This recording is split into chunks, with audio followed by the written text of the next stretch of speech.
Wuhan में China के एक स्लीपिंग बुद्धा काफी मंदिर प्रसिद्ध है महात्मा बुद्ध का। वहां पर भारतीय राजनयिक जो दूतावास थे, कॉन्सुलेट में काम करते थे, उनका नाम था कृष्णन रघुनाथन। ये 4 जून 1967 को यहां से जा रहे थे तो इन्होंने अपनी गाड़ी को रोककर इस महात्मा बुद्ध की मूर्तियों के तथा मंदिरों के अवशेष का फोटो लेने लगे थे। ये एरिया मिलिट्री वाला एक छावनी का एरिया था। अभी ये फोटो ले ही रहे थे कि चाइना की जो पीपुल्स लिबरेशन आर्मी है PLA ने इन्हें आकर गिरफ्तार कर लिया। ये समझाते रह गए कि हम फोटो यहाँ की मिलिट्री बेस का नहीं ले रहे थे, बल्कि हम यहाँ महात्मा बुद्ध की फोटो ले रहे थे। और महात्मा बुद्ध का भारत से तो कितना लगाव है, हमने ही पूरी दुनिया को बुद्ध दिया, हमने चीन को बुद्ध दिया, बदले में उसने हमें युद्ध दे दिया था। तो हम लोग महात्मा बुद्ध की फोटो को आज भी इज्जत से देखते हैं लोग। तो ये फोटो ले रहे थे, लेकिन चाइनीज PLA वालों ने इनकी को नहीं सुनी और उन लोगों ने इन्हें अरेस्ट कर लिया। इन पर जासूसी का आरोप लगाया और जासूसी के आरोप लगाने के बाद इन्हें पूरी जनता के सामने बेइज्जत करने के लिए 15,000 लोगों के आगे इन्हें मुकदमा चलाया गया और इन्हें जासूसी का आरोप लगाकर इन्हें पर्सोना नॉन ग्राटा घोषित कर दिया गया कि अवांछनीय व्यक्ति इसे देश से निकालिए। और अगले दिन मतलब ये मुकदमा चलने के बाद 13 जून को इन्हें पूरी तरह एयरपोर्ट पर घसीटते हुए लाया गया। इतना घसीटा गया था कि इनके पैर से जूते निकल गए थे, इन्हें नंगे पांव घसीटा गया।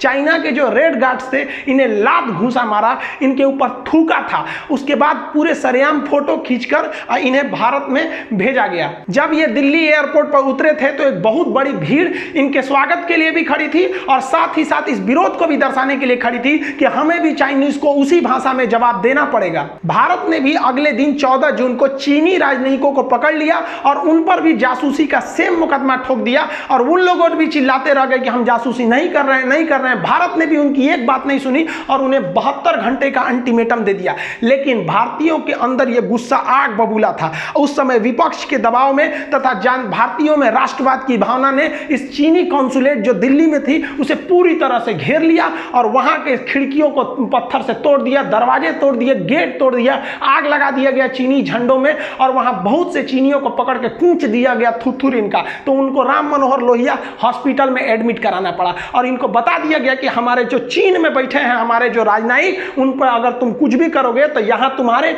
जो राजनयिक दिल्ली में बैठे हैं वो बचकर नहीं जाएंगे। भारत के इस घटना ने जो दिल्ली में उनके राजनयिकों पर हमला किया था, इससे चाइना आग बबूला हो गया और चाइना को लगा कि वो बहुत बड़ा पावरफुल है। उसने भारतीय राजदूतावास जो थी वहां पर उसको घेर लिया और उसके अंदर 63 भारतीय महिलाएं भी थी, उसमें बच्चे भी थे, उन सबों को परिवार के साथ घेर लिया और चीन की जो रेड गार्ड्स थी पूरी तरह से घेर ली। चीन के लोग भी यहां पर तोड़फोड़ करने लगे, यहां के खिड़की दरवाजे तोड़ दिए गए, यहां पे भी थोड़े बहुत आगजनी किए गए। लेकिन यहां चीन ने वो चाल किया कि यहां पर सप्लाई लाइन रोक दी गई। जो छोटे बच्चे थे उनके लिए जरूरी नाश्ता, खाना, दूध, पानी, ये सबको भी सप्लाई रोक दिया गया। और हद तो तब हो गई जब वहां पर अमेरिका, ब्रिटेन, जापान जैसे देशों के भी दूतावास थे, उन लोग भी क्या किए कि अपनी मदद से भेजे कि उस सामान के अंदर जो लोग हैं वो लोग भी कुछ खा पी ले।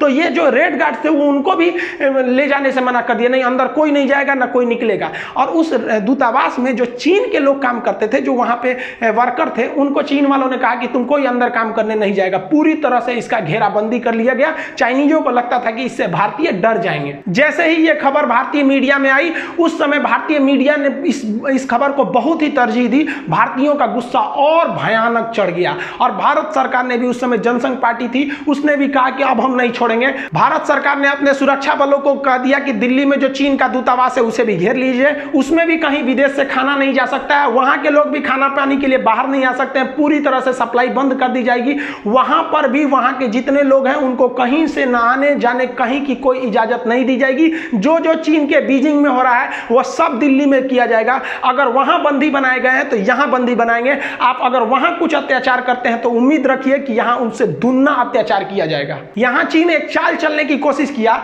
जो उसके दूतावास थे वहां पर जो लोग बंधक बनाए गए थे वो तो अलग थे, जो हॉस्पिटल में हाथ गोड़ तुरा गया था उन लोग का कूच दिए थे सब भारत वाले। दिल्ली वाले बहुत अच्छा काम किए थे। इस चीज के लिए दिल्ली वालों को सैल्यूट करते हैं कि जब देश की बात आएगी ना तो भाड़ में गया इंसानियत। अगर हमारे देश की इज्जत पे आएगी ना तो थूर देंगे ऐसे ही, तुम चाहे कितनों बड़े के देश के रहो। तो यहाँ पर दिल्ली वाले ने जो कूचा था वो लोग राम मनोहर लोहिया हॉस्पिटल में एडमिट थे। तो चीन जो था वहां पर एक स्पेशल कोड भेजा दूतावास भारतीय विदेश मंत्रालय को कि हमारा एक विमान जो है वो इस रास्ते से जाएगा और जो थुरा कुछ आ गए हैं सब वहां पर छोटका छोटका चीनिया सब, उनको भर भर के ले आएगा। तो भारत सरकार ने ओपन बिना कोडलेस के संदेश भेज दिया। देखिए जो विदेश में राजदूतों से बात होती है वो कोड में बात होती है, वो सीक्रेट कोड होते हैं। उस चीज़ को हम यहाँ नहीं बता सकते हैं आप लोग को, वो चीज़ें वो कोड होती है, दूसरा कोई उसको मतलब डिकोड नहीं करता है। लेकिन भारतीय विदेश मंत्रालय ने ओपन बोल दिया कि कोई भी जहाज को, चीनी जहाज को भारत में घुसने नहीं दिया जाएगा।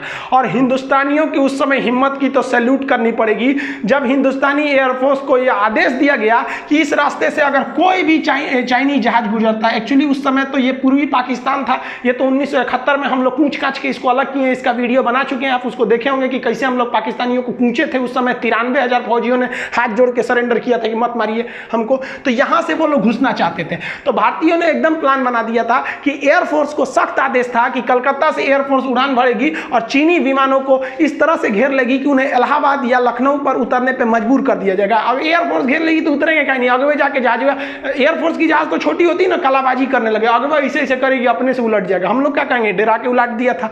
तो ये लोग चीनियों को था। दूसरा कि अगर ये लोग ढीठई करेंगे तो भाई हम लोग किसी पे डायरेक्ट हमला भी तो नहीं कर सकते हैं, सिविल एयरपोर्ट है, कोई मान लीजिए कोई लड़ाकू जहाज तो भेजा नहीं था, वो सवारी वाला था। अगर दिल्ली पहुंच भी जाता है तो भारत के पास एक और रास्ते थे कि ससुरा का पेट्रोले नहीं भरने दिया जाएगा, अब ले तो ढकेल के नहीं ना ले जाएगा यहाँ पे।